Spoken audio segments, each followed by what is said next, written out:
Breaking right now, Katie Hopkins has mocked Sly News and Kay Burley after the revelation that the end of the crooked, biased, left-wing news service is very, very close, with the channel preparing to come off all linear platforms by 2030. I think it will be earlier than that. Watch. Sky News is no more. No one's watching it, so it's going behind a paywall. One thing's for certain, if people didn't watch it when it was free, they're not going to pay to watch it behind a paywall, are they? Stronger bosses would just clear out the whole place, and all Sky News employees are now on indeed.co.uk looking for new jobs. We remember a time when Beth Rigby and Kay Burley told us to lock down whilst they were out partying. Funny how karma comes and bites you in the ass. Isn't it, Kay? Yes, it is. Let me bring in Ben Habib, chairman of the Great British PAC, former deputy leader of Reform UK.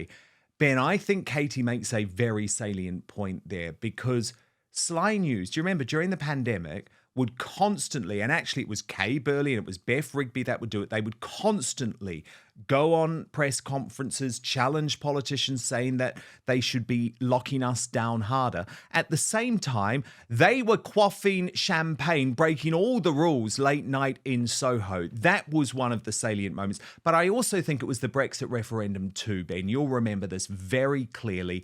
This lot tried to demonize Brexit voters. They tried to portray us as thick. They tried to mock us. They gaslit us by telling us that we actually didn't know what we were voting for. They still do all of this. Yeah, they do. They still do all of this. No, they do. And don't you think the decline of Sly News, though, is why actually it's sort of indicative, it's representative, I guess you would say, Ben, of the wider decline of the mainstream media? Yeah. So, I mean, what is happening amongst the populace, and we saw it for the first time in the vote to leave the EU, is a move towards the nation again. Right across Europe, the United States and the United Kingdom, people are recognizing that unless our politicians get a grip of the importance of putting the country first, we will cease to have countries. And people like Sky News and our parliamentarians, to a large extent, are out of step with the people. There was a poll done on each of the Trumpian policies. Over 55% of respondents agreed with the Trumpian policies. When they asked Reform and Tory voters what they thought of the policies, over 76% voted in favour.